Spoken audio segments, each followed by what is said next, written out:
두 번째 시간을 기대하고 놀았을 텐데 뒷파트가 조금 하다 보니까 녹화를 안 하고 있더라고요. 그래서 아차 싶어 가지고 음 브랜드 전쟁에 대해서는 녹화를 했는데 그 앞전에 약간 앞에 부분이 좀 빠져 있기 때문에 죄송스럽게 생각합니다.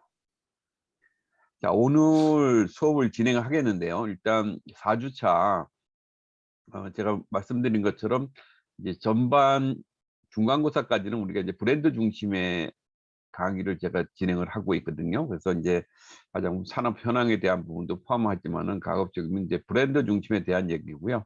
오늘 스타트가 인제 브랜드에 대한 이해와 구조화입니다. 그러니까 뭐 잘 아시는 부분이기는 하지만은 또 인제 중간고사 때 우리 과제가 오늘 하나 걸려 있기 때문에 '브랜드 하우스를 어떻게 만드는 거냐.'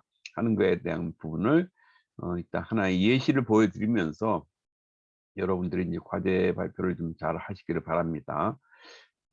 더불어서 인제 과제는 제가 이렇게 여러분들한테 과제를 제출하라고 그러면은 딱 과제만 제출하시는 것 같아요. 그러니까 인제 마치 시험 보고 답지 쓰듯이 하는 것 같은데 그거보다는 그거를 작성을 하시면서 여러분이 느꼈던 부분들을 좀 거기다가 좀 같이 담는 게 어떨까? 인제 최소한 여러분들 학부가 아닌 인제 대학원에서 석사를 하시기 때문에 또 여러분들이 이제 뭐 경우에 따라서는 논문을 안 하시는 분도 있지만은 논문을 발표하신다 그러면 석사 과정 그나마 좀 약간 뭐 박사 과정에 비해서는 좀 뭐랄까요? 좀 순조롭다고 그럴까요? 그럼에도 불구하고 뭔가 인제 여러분들의 주장을 얘기할 때 디베이트에 대한 얘기들이 항상 나옵니다. 인제 그런 훈련 차원에서 제가 이제 과제만 들은 게 아니라 뭐 그 논리에 대한 부분들은 제가 뭐 서두에서 얘기 드렸지만 마케팅은 어떤 하나의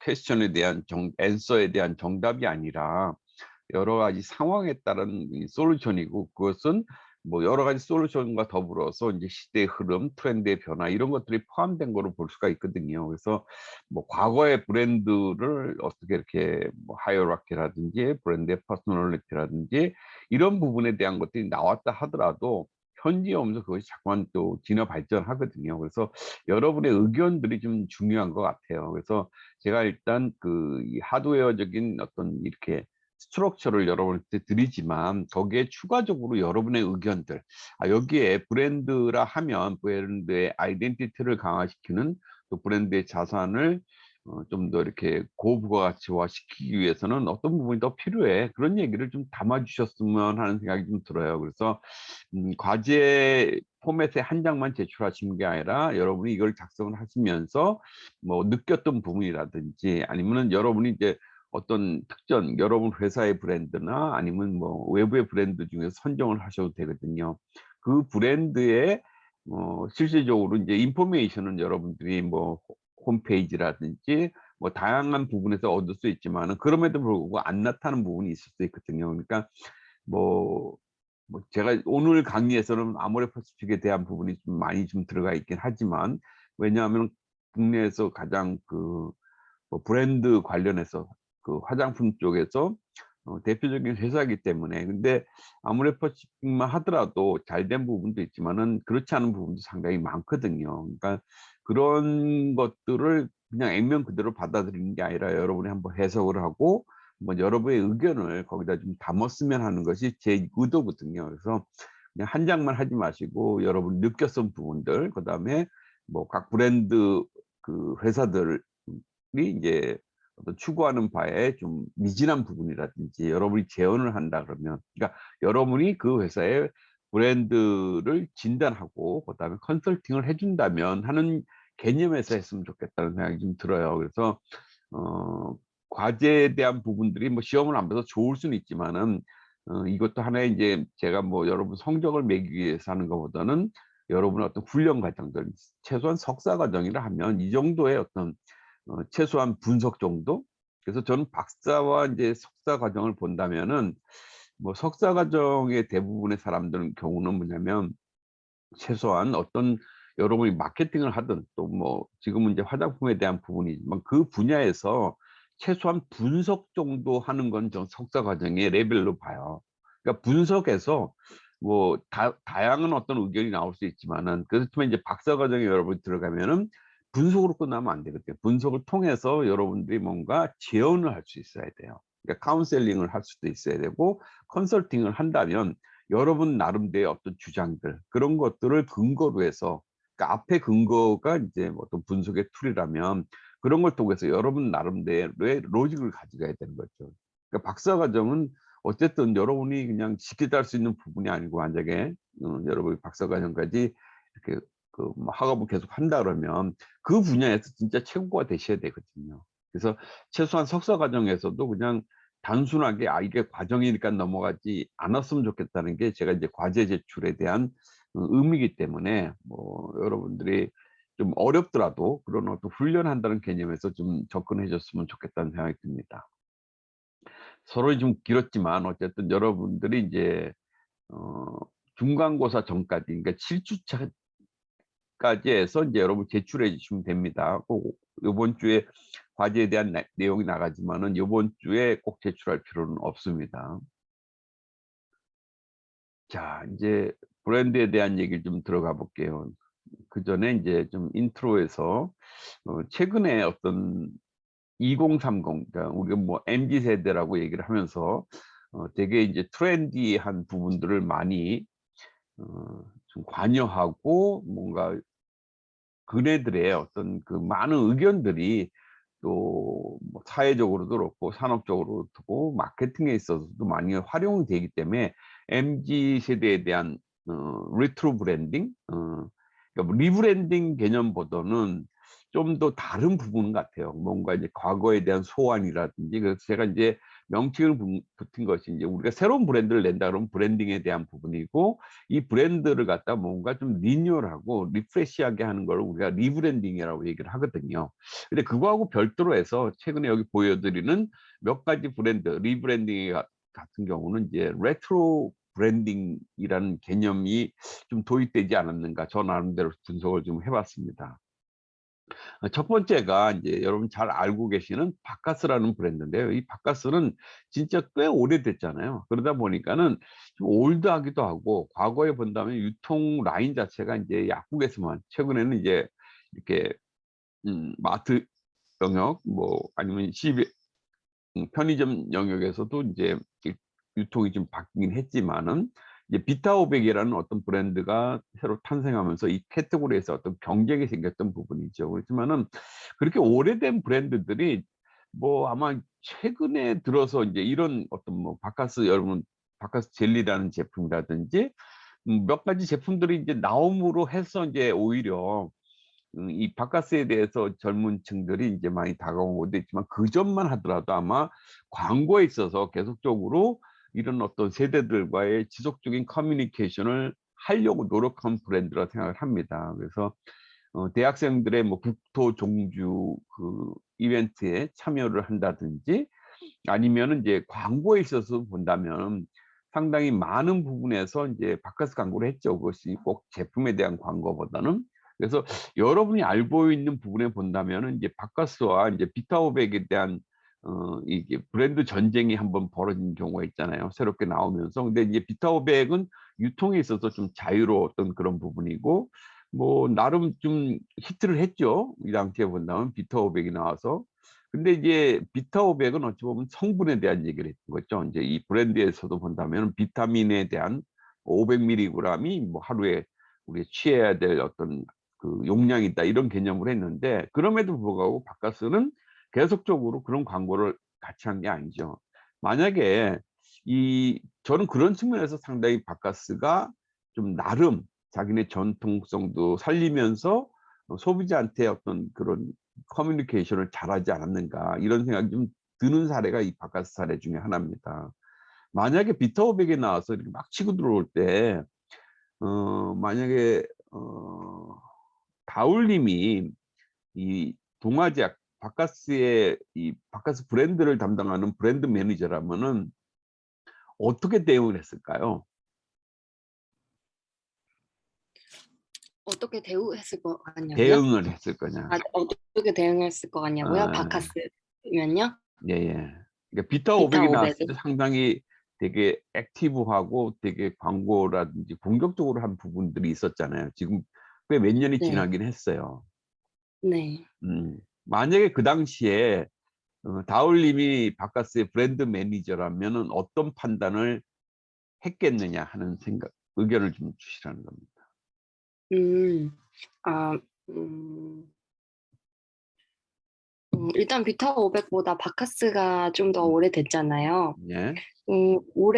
오래 더 사랑을 받은 그런 이미지를 좀 더 부각시키면서 어 음. 뭔가 그 옛날 분들보다도 그러니까 비타 음. 500처럼 음. 젊은 사람들을 세대를 쪼끔 더 겨냥한 그런 음음. 젊은 층 쪼끔 더 젊은 느낌의 브랜딩을 하려고 노력했을 것 같아요. 좋습니다. 그러니까 뭐 브랜드의 어떤 그 전문성 뭐 그러니까 이게 역사성 같은 거를 하면서 올드한 느낌이 드는 거를 좀 오히려 젊은 층한테 소구를 한다. 이제 이런 네. 얘기인데 아무튼 그런 광고들이 기억이 나실 거예요. 그러니까 뭐 "국민 필요해야 가라." 이러면서 이제 젊은 애들이 일하는 공간들이 많이 나오잖아요. 예를 들어서 뭐 어떤 CF를 찍는데 이제 마이크를 들고 있는 젊은 친구 아니면은 뭐 이제 그 되게 그 피곤하게 그 가정에 들어오는 그 남자 가장에 대한 어떤 그런 좀 위로라든지 이런 쪽의 광고를 많이 했죠. 그러니까 어찌 보면은 감성 광고를 한 거죠, 그 당시에 보면. 그쵸? 그렇게 기억을 하시죠? 네. 음. 만약에 다울님이 그렇게 똑같이 생각을 했다면은 저는 좀 올바른 판단이 아닌가 생각을 합니다. 왜냐하면은 이제 비타 오백이 나오면서 자기네들은 후발주자이기 때문에 그런 어떤 뭐 역사성이 있는 것도 아니고 두 번째 인제 소비자들한테 좀 친근감 있게 하는 거는 바카스가 선점을 하고 있기 때문에 후보를 나가서 아마 되게 어려웠을 거예요. 그래서 광동에서 비타 오백을 그렇게 할 수밖에 없었던 부분이죠. 근데 이 비타 오백이 나오면서 이제 성분 마케팅을 하니까 성분에 대한 것이 또다시 나온 거죠. 그러니까 다른 경쟁자가 나와서 바카스에 대한 경쟁을 하는 게 아니라 비타 500을 경쟁을 한 거 기억을 하시죠? 비타 1000이 나왔어요. 그러니까 비타 500보다는 1000이 더 많을 거 아니야. 막 비타 많이 나오면 어떻게 되겠어요? 그러니까 이 성분 마케팅은 상당히 이제 어찌 보면 우리가 조심해야 되는 그런 부분 중에 하나입니다. 그러니까 후발주자로서 자기네 어떤 성분 자체가 좀 우월성을 갖고 있다면 이런 부분이 있지만은 이런 폐단도 있다는 겁니다. 아무튼 이 광동의 비타 500은 비타민 음료에서 이제 새롭게 선두주자로 나왔지만은 바카스도 같은 개념으로 둔 거예요, 사실은. 그러니까 바카스에는 어 나름 또 이제 다른 성분에 대한 부분이 있지만 그 얘기를 속으로 안 한 거죠. 이제 카올린에 대한 얘기를 안 하면서 이제 바카스에 대한 어떤 감성적인 걸로 접근을 했던 거죠. 음. 그래서 비타 500은 그 이후에 인제 1000이 나와서 자꾸만 자기네들도 흔들어 버리니까 그다음에 인제 뭐 여러분 기억하시겠지만은 광고 모델을 이제 여성으로 쓰면서 거기에다가 인제 뭐 젊음이라는 개념으로 많이 접근을 한 거죠. 이게 이제 비타민에 대한 부분을 뭐 정체성이 있지만은 그 외에 그렇게 한 이유가 뭐냐면 자꾸만 성분에 대한 걸로 이제 전제를 붙기 때문에. 그래서 화장품에서도 이 더더욱 중요한 부분이죠. 음료에서도 이런 부분인데 아무튼 이런 그 메가박스하고 이제 이렇게 콜라보를 한다는 데서 브랜드 로드를 계속적으로 해 주는 거죠. 뭐 여기에서 뭐 팝콘을 만든다는 게 중요한 게 아니라 뭔가 브랜드를 노출하는 데 대한 부분들로 많이 포커스를 하고 있다. 그러면서 최근 들어서는 제가 직접 이제 학생들한테서도 그 느꼈던 부분인데 학생들이 바카스를 마시더라고요. 음음. 근데 그 바카스의 용량 자체가 옛날에 제가 알았던 용량보다 좀 이렇게 증량이 됐더라고요. 대형화. 그러니까 그런 부분은 뭐냐면 대학생들한테 맞게끔. 그래서 이 바카스라는 음료 자체가 어떤 처방이 바뀐 건 아니지만은 세월이 바뀌면서 할아버지가 먹었던 음료인데 지금 20 대, 10 대, 20 대에서도 이 음료들을 많이 마신다는 겁니다.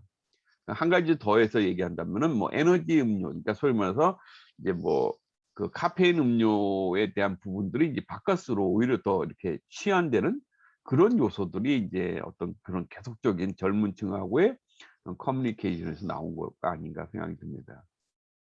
그다음에 태극당 요거는 이제 빵집 여러분 기억하시는지 모르겠는데 이제 장충동에 이 빵집이 있습니다. 근데 빵집 하면은 지금까지 보면은 거의 모든 브랜드들, 그러니까 소위 말해서 베이커리 브랜드들이 사라졌잖아요. 뭐 크라운이라든지 뭐 여러 가지 고려당 이런 것들이 다 사라졌음에도 불구하고 아마 태국당도 아마 추억 속에 그렇게 갈 수도 있었는데, 이제 최근 들어서 이제 세대가 바뀌면서 그러니까 젊은 손자가 다시 인제 여기를 새롭게 접근합니다. 그러니까 빵 하면은 이게 인제 또 뭐 어떤 건강과 관련해서 뭐 다이어트와 관련해서 되게 인제 좀 안티한 그런 쪽으로 갈 수도 있었는데, 좀 맛있게 하는 그런 쪽으로 이제 컨셉을 좀 바꾼 거죠. 그러면서 되게 인제 고급화된, 그래서 과거의 어떤 태극당의 오래된 명성에 더불어서 새로운 개념의 지금의 어떤 개념으로 다시 한번 트렌디한 개념을 접목한 부분으로 좀 다시 리뉴얼 되는 것 같아요. 그래서 뭐 한 개의 매장이지만은 그 전통성을 계속적으로 이어가고 있는 그런 부분이 좀 돋보이는 것 같아요. 이것이 이제 2030 세대, 그러니까 MZ 세대를 대상으로 한 좀 더 레트로적인 브랜딩, 이런 사례가 아닐까 싶습니다. 또한 이제 콜라보를 통해서 이제 영역을 확대하는 것들이 많이 늘어나고 있는데요. 아래 보이는 이제 곰표라든지, 곰표는 여러분들이 밀가루로 다 기억하잖아요. 맞습니다. 밀가루 회사인데 밀가루 회사 이제 하는 것이 아니라 최근 들어서는 뭐 밀가루 쿠션, 이거는 저는 좀 어떤 이 영역 확대가 아주 좀 좋지 않았을까 하는 생각입니다. 그래서 뭐 이렇게 뭐 선 제품이라든지 이런 몇 가지 이제 화장품 영역에 했는데, 요 단계까지 터닝은 상당히 좋았는데, 인제 그 이상으로 가는 부분들, 그러니까 어찌 보면 이슈 메이킹은 했지만은 이제 제대로 브랜드가 인제 이렇게 세팅하는 부분들은 또 인제 추가적으로 필요한 부분이거든요. 그다음에 말표, 여러분은 여기 보이는 구두약을 기억하잖아요. 지금은 뭐 구두를 닦는 사람도 거의 없잖아요. 이렇게 완전히 사라질 수도 있는 어떤 산업에서 뭔가 콜라보를 통해서 좀 새롭게, 음 그러니까 이 콜라보를 통해서 새로운 영역에 이제 진입하는 거죠. 저는 이런 것들이 브랜드에 대해서는 어 새로운 시도이고 좋은 시도가 아닌가 그런 생각이 듭니다. 그래서 천마표 시멘트에 뭐 팝콘, 그러니까 이 바깥의 어떤 그런 부분들, 그래서 뭐 전혀 어울리지 않을 것 같지만은 좀 새롭게 어떤 접근하는 부분들이 어 좀 최근에 있어서 좀 이렇게 세간의 이슈화가 좀 되고 있지 않나 생각이 듭니다. 이런 부분들이 인제 브랜딩에서 레트로 브랜딩이라고 제가 인제 명명을 하고 싶은 부분들이 있습니다. 화장품 영역에서도 그런 부분들이 좀 필요하지 않을까? 또 가능성이 있지 않을까 하는 생각을 더불어서 해 봅니다. 자, 브랜드 중에서 보면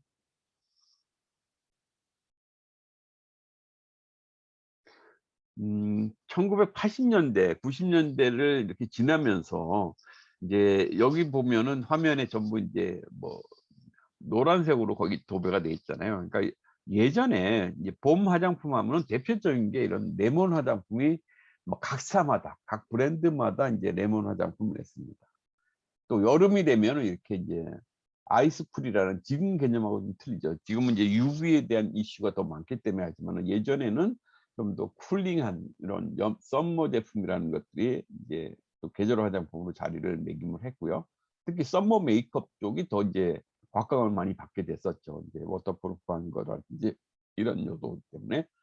어 그다음에 이제 가을, 겨울을 이제 한 가지 다른 어떤, 그러니까 한 브랜드 내에서도 이런 계절성의 카테고리를 두고선 제품을 공급을 해 왔었어요. 그래서 이거를 우리가 좀 잘, 이런 어떤 소비자의 마음을 잘 읽어내면은 이런 계절 화장품에 있어서도 여러분들이 앞서 얘기했던 레트로적인 리브랜딩이 좀 가능하지 않을까 하는 생각이 듭니다. 또 한 가지 인제 이 당시에 본다면 95 년에 인제 가장 이슈가 된 것이 인제 오픈 프라이스라는 부분이었었잖아요. 그러니까 그전에 본다면은 권장 소비자 가격이라는 제도 때문에 브랜드가 오래 롱런하지 못한 그런 문제점도 가지고 있었고, 그 이후로 현재까지 본다면은 인제 앞으로 세대에서 본다면 이제 브랜드가 좀 롱런하는, 그래서 뭐 20-30년 된 이제 브랜드들이 이제 나오기 시작하고 있잖아요. 그래서 뭐 그 글로벌 브랜드와 같이 견주어 봤을 때 우리나라 브랜드들도 이제 그런 잘 가꾸어진 또 잘 만들어진 브랜드 같은 경우는 기업의 자산 가치도 높일 뿐만 아니라 소비자로부터 지속적으로 사랑받고 뭐 그런 것들이 유지되지 않겠느냐. 근데 브랜드만 그대로 유지되는 것이 아니라 그 안에는 새로운 트렌드라든지 소비자의 욕구들을 계속적으로 반영을 하면서 브랜드가 진화 발전하는 그런 과정을 거쳐야 된다는 부분입니다. 아울러서 인제 뭐 이 당시에 브랜드들이 뭐 소비자 가격 때문에도 문제가 됐지만은 이제 가격 할인에 대한 거, 그러니까 소위 말해서 유통에서 좀 더 마켓을 더 갖기 위해서 인제 가격 할인 부분들, 그다음에 이제 온라인이라는 사이트가 새로 나오면서 온라인에서의 어떤 가격 경쟁들, 이런 것들이 브랜드를 오래 가지 못하게 하는 그런 패단이 있기도 했습니다. 뭐 옛날에 저는 이런 브랜드들이 참 정감 있고 브랜드로서 상당히 그 뭐랄까요, 매력 있는 브랜드들이 많았던 것 같아요. 여기 보면 브로와, 브로라는 브랜드는 부럽다는 그런 개념이 있고, 미보라, 미를 바라봐라, 미를 봐라 하는 뜻이고, 모드니에, 그러니까 모드니아한테 드리겠다. 그다음에 또 요게 유사한 것이 이제 미다모아, 미를 다 모아서 드린다, 이런 것도 있었고요. 그다음에 아모레에서 보면 나그랑이라는 브랜드도 있어요. 그러니까 나그랑, 그대랑 이런 개념이 있었고요. 나그랑은 또 사이다에서도 그게 있었죠.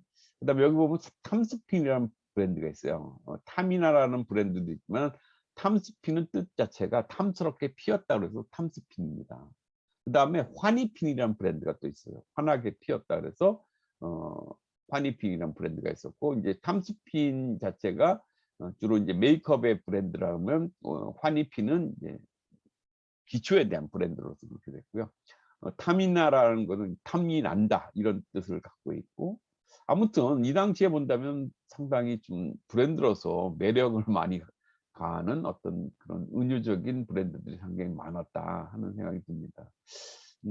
요 당시에 광고 모음을 한번, 오래된 광고긴 하지만은 제가 동영상으로 한번 본 게 있어서 여러분한테 같이 공유를 해 볼까 합니다.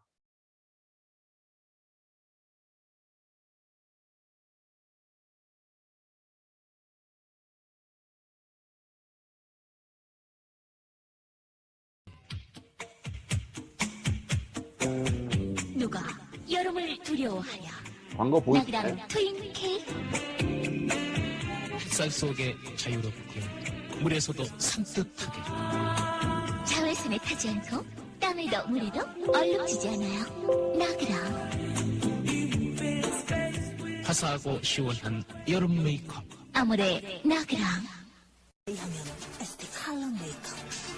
아름다운 피부색을 찾으세요. 주단하게 에스테 루키드 파운데이션. 깊고 신비한 눈매 주단하게 에스테 크림 샤도. 매혹적인 입술 주단하게 에스테 립스틱. 뺨에, 눈 위에, 입술 위에 환상의 색조 주단하게 에스테 메이크업 화장품. 한국 화장품. 색채의 향은 주단하게 에스테 컬러 메이크업. 눈 위에 주단하게 에스테 크리미 샤도우. 입술 위에 주단하게 에스테 립스틱. 뺨 위에 주단하게 에스테 브러쉬한 루즈. 환상의 색조 주단하게 에스테 메이크업 화장품. 한국 화장품. 노을 피부에 자연이 스민다. 주단하게 세시봉 화장품. 영양과 수변을 유지시켜주는 세시봉 뉴트리티브. 겨울에도 피어나는 순수한 자연 피부. 주단하게 세시봉. 진스, 피아리스 진스. 얼마나 순결한 감촉인가, 얼마나 황홀한 빛깔인가. 진스. 내 마음속에 핑크빛 파문을 일으킨 진스. 진스. 어느 날 갑자기 사랑이 찾아왔다. 젊은 그 순수한 아름다움을 위해 피아리스 진스.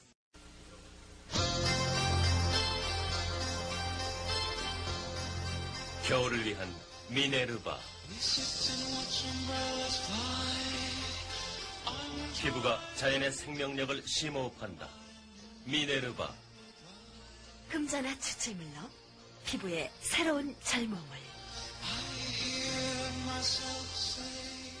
순수 자연 감각을 만난다. 뜨봉 미네르바. 뜨봉.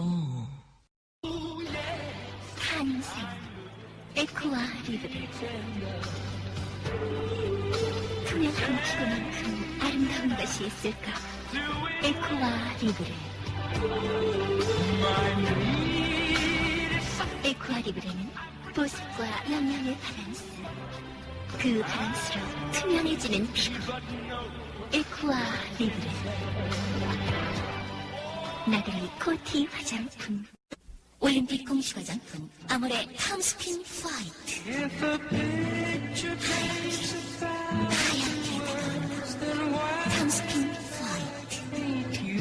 수용성, 유용성 두 가지 비타민 C로 빨리 화이트, 깊이 화이트. 탐스킨 화이트. 하얀 아름다움을 실감한다. 아모레 탐스킨 화이트. 태평양 화학 올림픽 공식 화장품 탐스핀. 자연의 생명력을 여름 피부에 탐스핀 쿨. 자연 흡수기 여름 흡수기. 자연의 신선함을 피부로 스민다. 탐스핀 쿨. 자연 성분함으로 피부 노화의 지연을 도와주는 아모레 탐스핀 쿨. 트윈 케이크 태평양 화학. 왜 여름엔 바이오 프레쉬가 좋을까? 여름 피부가 찾는 신선한 에너지. 피어리스 바이오 프레쉬. 산뜻하니까, 촉촉하니까. 피어리스 바이오 프레쉬. 신선한 에너지로 살아나는 여름 피부. 피어리스 바이오 프레쉬. 건조한 계절, 나의 피부는 피어리스 바이오 리뉴얼. 피부세포 깊숙이 영양과 수분을 다시 새롭게, 다시 촉촉하게. 바이오 리뉴얼의 특별한 에센스로 가을 피부가 촉촉히 살아난다. 살아나는 젊은 피부, 피어리스 바이오 리뉴얼. 스타일은 나는 샴푸는 자밍. 럭키 자밍 샴푸.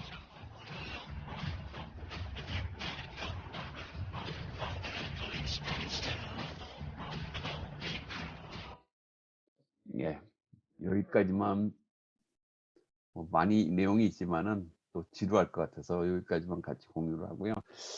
보셨다시피 이제 80년대에는 이제 올림픽이라는 부분도 있긴 있었고요. 그러니까 80년대를 지나면서는 이렇게 그 국내에 가장 유명한 배우들을 중심으로 해서 이제 모델을 한다든지, 이 광고의 톤 앤 매너도 본다면 어떤 그 브랜드를 계속적으로 노출해주는, 지금 본다면은 좀 여러분이 되게 촌스러울 수가 있죠. 왜냐면 벌써 뭐 40년 전 뭐 가까이 된 얘기들이니까. 그렇지만은 나름 이제 화장품에 대한 요소들을 본다면 아까 이제 가격에 대한 부분도 이제 노출을 시키고, 그다음에 성분에 대한 것들이 이제 올림픽 기점으로 해서 우리나라의 어떤 유통들도 본다면은 그 전에 보면 이제 방문 판매를 하다 보니까 이런 것들이 되게 중요한 요소였어요. 그러니까 탑 모델을 그 광고 모델을 쓴다든지, 아니면 거기에 좀 고급감을 주기 위해서 이제 브랜드를 광고하는 부분이라든지 성분에 대한 얘기들을 많이 했었고요.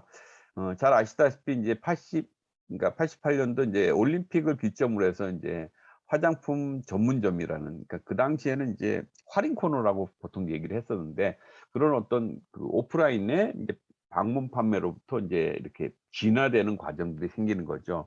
이것이 이제 올림픽을 지나면서 좀 더 활성화되는 것이 이제 화장품 전문점이라는 시장이었던 거고요. 이 시장이 상당히 오래 가죠. 그러니까 90년대 거의 10년까지를 이제 갔는데, 90년대 중반까지 오면서 되게 화랑이 됐고, 거의 전체 화장품 시장의 뭐 한 8, 90%까지를 이제 차지하죠. 그러면서 중간에 이제 그 새로운 부분들이 나타나기 시작합니다. 아시다시피 이제 90년대 초반 들어들면서 이제 우리나라에 많은 화장품 유통뿐만 아니라 전체 유통들이 새롭게 나타났죠. 마트가 이 당시 나왔고요. 그다음에 홈쇼핑이라는 것도 이 당시에 나왔고 온라인 쇼핑몰이라는 것도 이제 나오기 시작하고요. 그다음에 편의점도 나오기 시작하고 그래서 이 유통이 아주 다각화되는 것이 이제 90년대 초반부터 중반까지 거의 90년대를 지나면서 이제 이런 것들이 새롭게 나옵니다. 그래서 이제 방문 판매도 새롭게 해서 이제 신방판이라는 개념으로 또 이렇게 유통을 잡아가고 이것이 이제 90년대 말 그다음에 2000년 밀레니엄을 지나면서 이제 새롭게 이 전문점 시장들이 또다시 이제 뭐 성장을 했다가 이제 다시 쇠퇴하는 과정에서 브랜드 샵이라는 게 나오는 거죠. 소위 말해서 이제 저가 샵이라고 처음에 시작을 했지만은 뭐 잘 아시는 뭐 또 페이스샵이라든지 미샤 이런 어떤 브랜드 샵으로 이제 완전 전이가 일어나는 거죠. 그것이 이제 아주 또 활성화되는 것이 2005년, 2010년까지 이제 계속적으로 성장을 하는 거죠, 이 분야가. 그러면서 또 10년이 지나면서 2010년 때부터 본다면은 이런 어떤 브랜드 샵에 대한 쇠퇴, 그다음에 더불어서 이제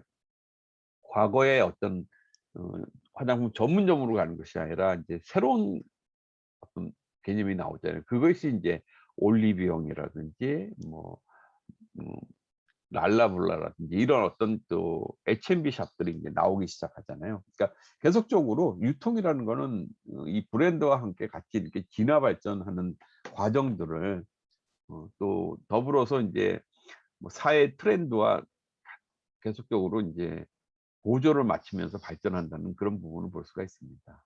아무튼 어 80년대, 90년대 어떤 화장품 브랜드가 이런 변화를 가지고 있었다는 거, 우리가 좀 여기서 좀 아까 말씀드린 것처럼 그 MZ 세대를 중심으로 한 이런 어떤 리브랜딩이 가능할까, 레트로 브랜딩에 대한 것들을 한번 좀 생각을 해 보셔도 좋을 것 같다는 생각이 듭니다. 자, 브랜드에 대한 이해인데요. 브랜드에 대한 자산에 대해서 같이 한번 얘기해 보도록 할게요. 자, 브랜드의 어원을 보면요. 선사시대부터 이제 나오기 시작합니다. 이제 사냥꾼의 어떤 무기 기호로 이제 이렇게 표시를 해 주기 위해서 나온 부분이 있었고, 이 당시에는 그게 뭐 브랜드가 그렇게 중요성을 안 갖고 있는 거죠. 고대를 지나면서 이제 이때는 이제 왕권에 대한 부분입니다. 그러니까 왕권이 국민을 지배하기 때문에 국민들은 무조건 이제 왕을 위해서 뭔가를 봉사해야 되고 하는, 그러니까 노동을 어찌 보면 좀 약간 착취당하는 그런 시대이기 때문에 뭔가 이제 통제 개념에서 이제 이 상표가 좀 쓰였다는 겁니다. 그래서 뭐 어떤 건물을 짓는 데 있어서 이제 많이 동원이 될 거 아니에요. 여러 사람들이 동원되고 여러 마을이 동원될 수도 있는데 그러다 보니까 그냥 대충 하는 곳도 생기더라는 거죠. 그래서 그거로 인해서 뭐 건물이 붕괴되거나 부실화되는 것들을 좀 관리하기 위해서 표식을 주는 겁니다. A 마을, B 마을, C 마을 이렇게 해서 뭐 벽돌을 만들 때 거기다 기호를 붙이기 시작한 것이 이제 뭐 브랜드의 또 아주 원초적인 부분에서 나왔다는 것이죠. 그래서 이것이 이제 구분에 대한 부분으로 이제 처음 나오기 시작했고요. 이것이 좀 발전하면서 뭐냐면은 이제 장인에 대한 부분이 좀 나오기 시작해요. 그래서 어떤 석공이 좀 전문가가 뭔가 나의 이름을 남기기 위해서 이제 이런 것들이 좀 들어가기도 하죠. 그러니까 구별과 또 출처에 대한 부분이 이제 고대 시대에 나온 어떤 브랜드와 관련된 부분이 되겠고요. 중세를 지나면서는 이제 소위 말해서 교환 시대가 되는 거죠. 그러니까 교환을 하는 어떤 이런 길드라는 시장이 생기고 그렇게 하다 보니까 더불어서 이제 나에 대한 어떤 소유권 이런 것도 생기게 되고 또 신용에 대한 거 이런 것들도 같이 포함이 되는 거죠. 그래서 뭐 가축에다가 이렇게 우리가 인장을 찍거나 아니면은 뭐 이렇게 낙인을 찍는다 그러잖아요. 이런 부분들이 이제 하나의 소유에 대한 부분이고 남과 또 구분되는 그런 요소로 작용한 것이 이제 소위 말해서 이 브랜드의 좀 발전되는 부분이라고 볼 수가 있습니다. 근대 들어서는 이제 산업혁명 이후에는 제조업자의 브랜드, 그래서 이제 앞서 얘기했던 부분보다는 좀 더 발전된 식별을 하고 그다음에 품질에 대한 어떤 보장들 이런 것들이 좀 다 모이면서 하나의 브랜드라는 부분들의 중요성이라든지 역할 이런 것들이 만들어지지 않았는가. 더불어서 이제 신용이라는 것도 이제 이때 생겨났던, 그러니까 브랜드가 주는 의미에서 본다면 이 신용도 있습니다. 뭐 신용은 다른 말로 한다면 이제 보증이라는 뜻도 있겠죠. 그리고 현대에 와서는 이제 이 브랜드 간의 전쟁, 지난 시간에 저희가 이제 펩시에 대한 부분 뭐 설명드리면서 많이 얘기했기 때문에 여기서는 그렇게 뭐 넘어가도록 하겠습니다. 현대에 와서는 이제 브랜드 간의 어떤 전쟁을 일으킬 정도로 되게 중요한 요소로 이렇게 이어져 왔다. 그래서 브랜드에 대한 어떤 역사들을 배경을 여러분 좀 생각을 해보면 현대에 와서 브랜드라는 것이 왜 중요한가 이런 부분을 이해하실 수 있을 것 같아요. 자, 이런 부분에서 본다면 이제 뭐 마케팅에 대한 정의처럼 브랜드에 대한 정의도 미국 마케팅 협회에서 정의를 지어놨습니다. 브랜드는 판매자의 상품이나 서비스를 다른 어떤 판매자의 그것과 구분하는 것이 첫 번째 목적입니다. 그래서 여기 보면은 아이덴티티, 그러니까 우리가 브랜드 아이덴티티라는 얘기를 많이 하잖아요. BI라는 얘기를 하는데 어쨌든 구분하기 위해서. 근데 구분하는 그 안에 본다면 이름, 용어, 뭐 디자인, 상징, 뭐 기타 특징들 이런 것들이 다 포함된 것이 이제 브랜드라고 설명을 하고 있습니다. 그래서 어쨌든 상품이든 서비스든 그 안에 포함되어 있는 많은 부분을 보시면 생각하시면 될 것 같아요. 자, 그렇다면 제품과 브랜드의 어떤 차이를 우리가 본다면은 제품은 공장에서 제조를 통해서 만들어지는 거고 브랜드라는 거는 소비자의 마음속에 있는 거라는 거죠. 그래서 이제 알라이스 박사 같은 경우는 이제 포지셔닝이라는 그 책에서도 그런 얘기를 하는 거죠. 그러니까 우리가 마케팅을 하는 목적은 소비자가 어떤 상품을 구매하고자 했을 때 그 머릿속에서 가장 먼저 떠오르게 하는 그런 것이 이제 포지셔닝이라는 얘기를 하면서 마케팅의 노력은 거기에 포커스를 해야 된다. 소비자가 뭔가 머릿속에서 완전히 인식하고 있는 그런 것들이 마케팅의 어떤 목표가 돼야 된다는 얘기도 하고 있습니다. 아무튼 소비자의 마음속에 있는 것이 이제 브랜드라 할 수 있는 거죠. 더불어서 제품은 모방이 가능하지만은 브랜드는 어떤 독점적인 그런 요소가 있기 때문에 유일무이하게 또 보호를 받을 수 있는 부분이 되겠죠. 그러니까 모방이 불가능한 부분이고, 그다음 제품은 뭐 시대에 따라서 이게 생겨났다가 또 퇴출되기도 하고 새로운 기술에 의해서 계속적으로 이제 체인지가 될 수가 있는 부분이죠. 이제 변화되는 부분이 있지만은 브랜드는 뭐 거의 영속적으로 할 수 있는 부분이죠. 그렇지만 아까 얘기 드린 것처럼 상품에 대한 어떤 새로운 뭐 프레시니스를 포함한다거나 아니면 새로운 어떤 트렌드를 반영한 상품을 포함시키면서 브랜드는 계속적으로 진화 발전하는 거죠. 그러니까 한 곳에 머무는 것이 아니라 세대를 아울러서 아까 바카스 사례처럼 할아버지 세대에 있는 상품이 그대로 오는 것이 아니라 뭔가 현대 손자 세대에 맞는 어떤 그런 어떤 브랜드 가치 상품의 뭐 유형들 이런 것들을 제공하게 되는 것이죠. 자, 브랜드의 기능을 보면요, 본원적 기능과 이제 부가적 기능으로 나눌 수 있는데 첫 번째 본래 기능은 뭐냐면 세 가지입니다. 앞서 어떤 역사적인 부분에서 봤지만은 식별 기능입니다. 그러니까 아이덴티피케이션이 가장 브랜드를 통해서 서로 이제 알 수 있는 거죠. 여기 나오는 어떤 화장품의 같은 한방 브랜드라도 후와 설화수로 우리가 비교할 수가 있잖아요. 이 뭐 모양 자체로만 본다면 같은 컨셉이지만 브랜드를 서로 식별할 수 있는 그런 부분들. 뭐 브랜드 샵도 역시 마찬가지겠죠. 그 안에서 본다면 뭔가 대표 상품을 통해서 아니면 대표 이미지를 형성시키기 위해서 우리가 많이 노력을 하잖아요. 그다음에 뭐 이렇게 뭐 어떤 스포츠 브랜드라든지 아니면 IT 어떤 브랜드의 경우도 뭔가 자기네 어떤 식별들을 브랜드라든지 아니면 이 심볼을 통해서 만들어내기 시작합니다. 두 번째가 이제 차별화의 기능입니다. 그러니까 뭐 식별되는 거로만 이게 그냥 끝나는 것이 아니라 어떤 내가 경쟁 브랜드에 비해서 뭐가 더 낫다는 얘기를 좀 알려주고 싶은 거죠. 그것이 이제 차별에 대한 부분이 되겠고요. 그 다음에 브랜드는 이제 품질 보증 기능이 있습니다. 그래서 어떤 뭐 누가 만들었으니까 이거는 좋을 것이야 하는 부분이 이제 소위 말해서 할로우 이펙트를 줄 수 있는 것이 브랜드가 가지는 어떤 성질에 대한 부분입니다. 그래서 이제 품질 보증의 기능, 엔도스먼트가 있다 하는 것이 본원적 세 가지 기능이 되겠습니다. 더불어서 이제 부가적 기능에 들어가는 것이 뭐냐면은 광고 기능이 있습니다. 첫 번째.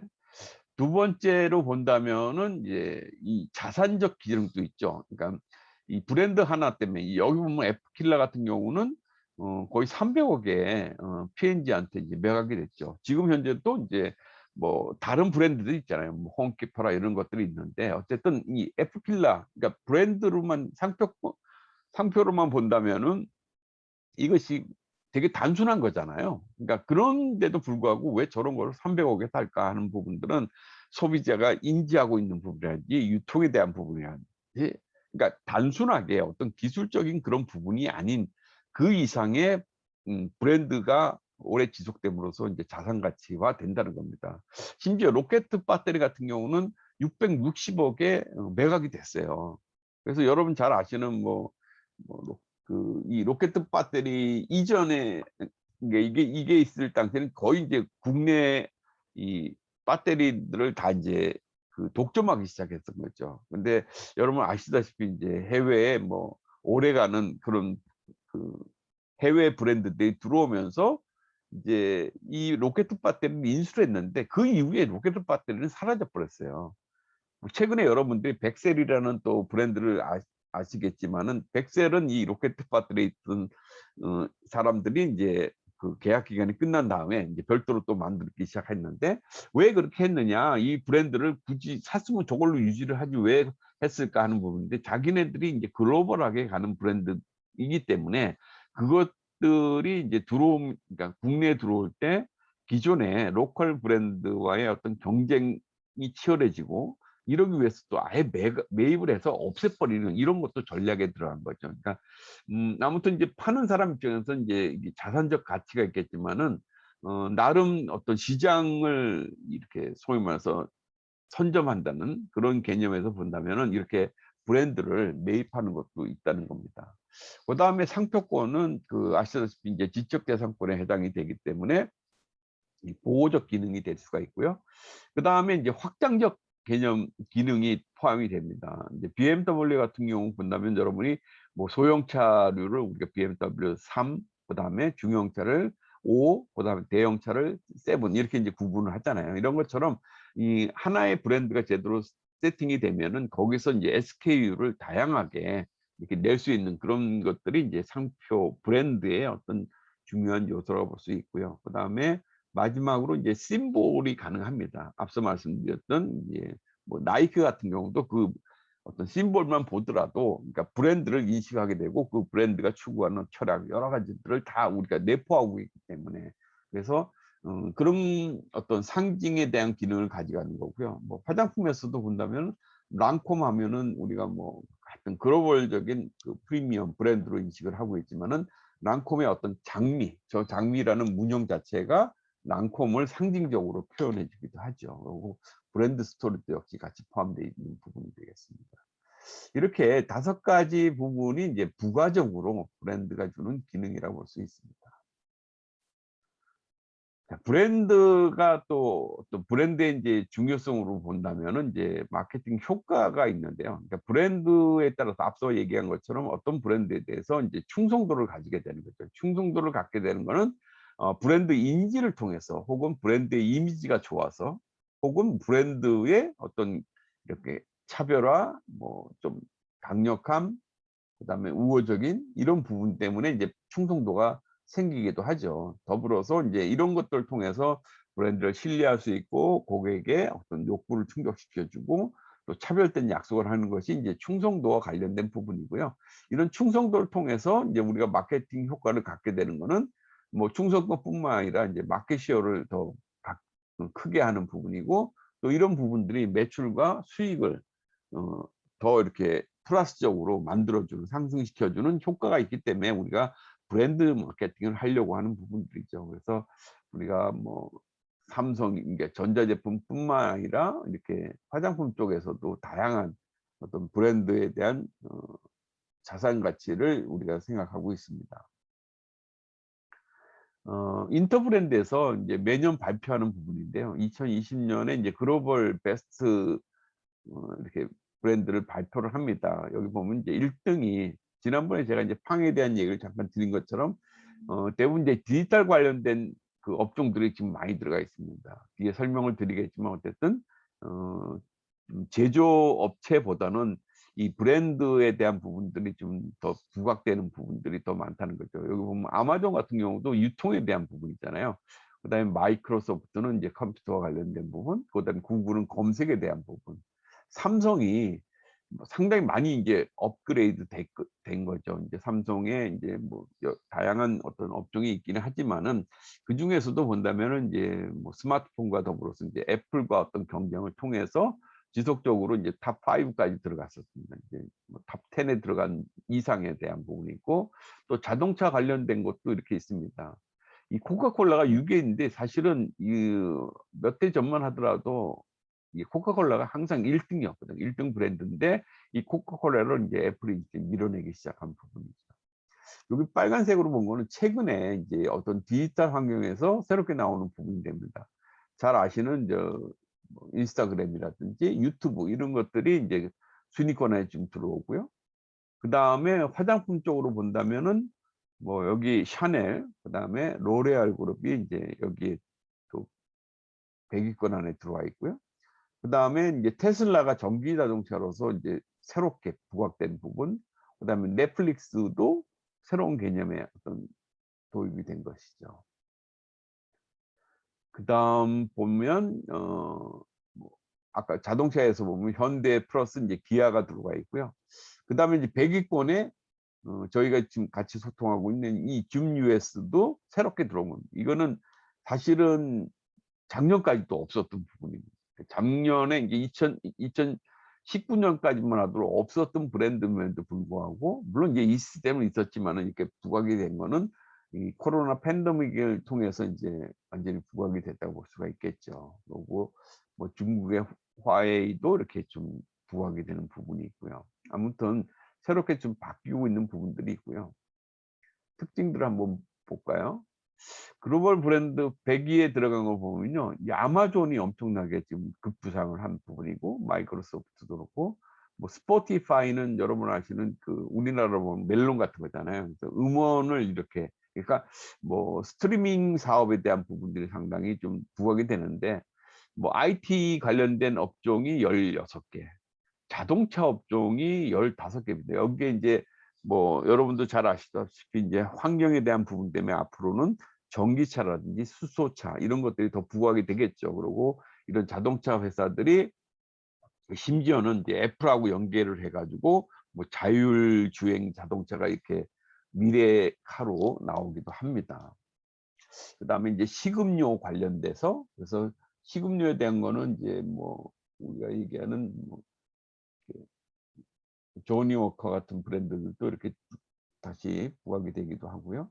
그다음 패션 브랜드, 이 명품과 관련 패션 브랜드들, 그다음에 금융 보험에 대한 거, 그다음에 제조 관련된 것들은 비중 자체가 100개 업체에 본다면은 뭐 전자까지 포함시킨다 하더라도 그렇게 많지는 않죠. 한 30%?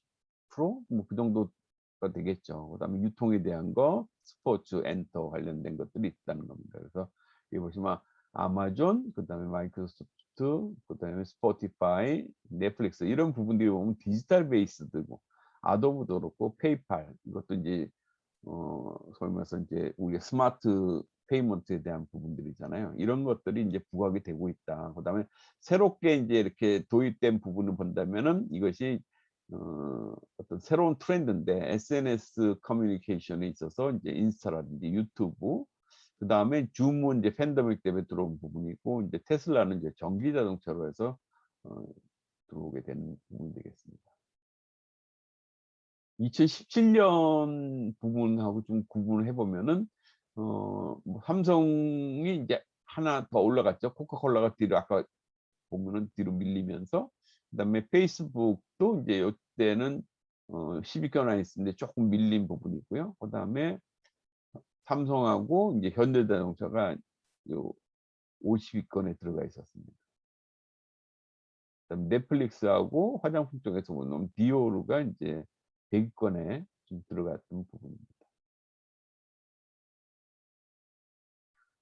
화장품 브랜드에 대한 부분을 보면요, 뭐 최근 자료가 좀 업데이트가 좀 안 된 부분이 있죠. 어쨌든 존슨앤스가 1등으로 계속적으로 유지를 하고 있고요. 2등 브랜드가 좀 프리미엄한 로레알이 여기 차지를 합니다. 근데 이제 전체적으로 본다면 이런 명품 브랜드들은 이제 이 브랜드 가치가 좀 작은 부분들이 뭐냐면 사실은 이게 화장품 가치보다는 좀 퍼스널 케어, 그래서 미국 브랜드들이 오히려 더 매출액이라든지 이런 것 때문에 더 높게 좀 부각이 되고 있고요. 여기 보면은 뭐 펜텐이라든지 뭐 도브 이런 걸 본다면은 요 뭐 글로벌 화장품 브랜드 가치 파이낸싱에서 이제 선정한 부분을 보면 어떤 기준들이 좀 틀린 부분들이 있습니다. 여기 보면 매출액, 그다음 시장 점유율 이런 것 때문에, 그래서 뭐 지금 어쨌든 화장품에 대한 것들을 평가한 자료이기 때문에 여러분 참고를 하시면 될 것 같고요. 요 존슨즈나 딜레트 이런 것들이 들어간 부분들은 이제 이런 게 크게 작용하기 때문에 그렇습니다. 평가 기준이.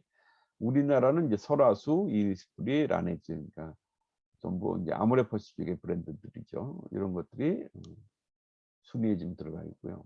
그 다음에 27위에 설화수가 좀 들어가 있다는 거. 최근의 자료를 보면 아마 이게 이제 더 후가 더 앞쪽으로 더 나올 가능성이 높은데 그렇습니다. 그다음에 또 이제 이런 브랜드 가치하고 더불어서 제가 좀 최근에 한국 기업 평판 연구소에서 브랜드 평판 지수라는 걸 하는데, 여기 보면은 뭐 기업의 참여 지수라든지 미디어, 그다음 소통 지수, 이렇게 해서 몇 가지 이런 기준을 가지고선 브랜드의 평판 지수를 만들어 놓고 있는데, 뭐 상당 부분은 이제 이 수치들에 대한 것들이 정확하다면 거기에 본다면 이제 이거는 이제 상장 기업을 대상으로 한 거거든요. 아모레보다 이제 이 LG 생활건강이 평판 지수가 좀 높게 나타나고 있고요. 뭐 그런 부분들은 결국 이제 매출하고도 또 연결된 부분이 좀 있지 않을까 생각이 됩니다. 2019년의 자료에 의하면 이렇게 나타나고요. 그다음에 요건 이제 뭐 기간별로 이렇게 한 달씩 차이가 나지만 조금씩 변화가 좀 있는 부분입니다. 근데 이제 중요한 거는 이제 LG 생활건강이 이제 아모레퍼시픽을 좀 앞서고 있다 하는 부분들인데, 결국 이제 뭐 우리 제조 생산 실적에서도 본다면은 아주 근소하지만 LG 생활건강이 1위로 부각되는 부분들이 있습니다.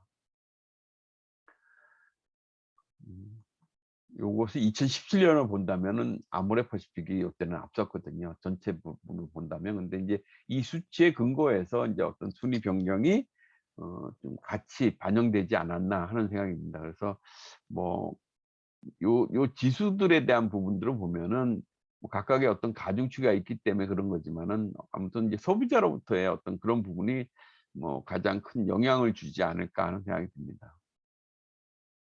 그다음에 유통에 대한 것들도 이렇게 좀 구분해서 이 자료 발표를 하는데요. 올리브영, 그다음 미샤 이렇게 구분되어 있습니다. 그래서 아시다시피 이제 각 브랜드 샵들의 어떤 세태와 더불어서 이제 H&B 샵의 좀 부각 이런 것들이 좀 여기 브랜드 평판을 보더라도 좀 차이점을 나타내고 있는 거죠. 그래서 뭐 올리브영이 그렇다고 해서 지금 뭐 좋다는 건 아닙니다. 현재로 본다면 올리브영 자체도 코로나19 이후로는 되게 어렵게, 그래서 제가 화장품 그 산업 현황 분석을 할 때 말씀드렸듯이 이제 브랜드 샵들에 대한 어떤 어려움들 이제 유지하는 것 자체가 좀 어렵고요. 그래서 이제 디지털 상황에서 어떻게 우리가 온라인 뭐 비즈니스 모델을 만들 것이냐, 라이브 스트리밍을 얼마나 활용을 잘할 것이냐, 이제 그런 것들이 이제 플랫폼화 됐을 때 뭐 새로운 어떤 유통을 자리 잡지 않겠느냐. 저는 뭐 생각보다는 아주 급격하게 뭐 전이가 되지 않겠느냐. 그래서 오프라인에 대한 매출은 진짜 리커버리가 좀 어렵지 않겠나 하는 생각을 합니다. 여기까지 좀 설명을 드리고요. 브랜드 아이덴티티에 대한 부분들은 잠시 쉬고 같이 한번 또 얘기해 보도록 하겠습니다.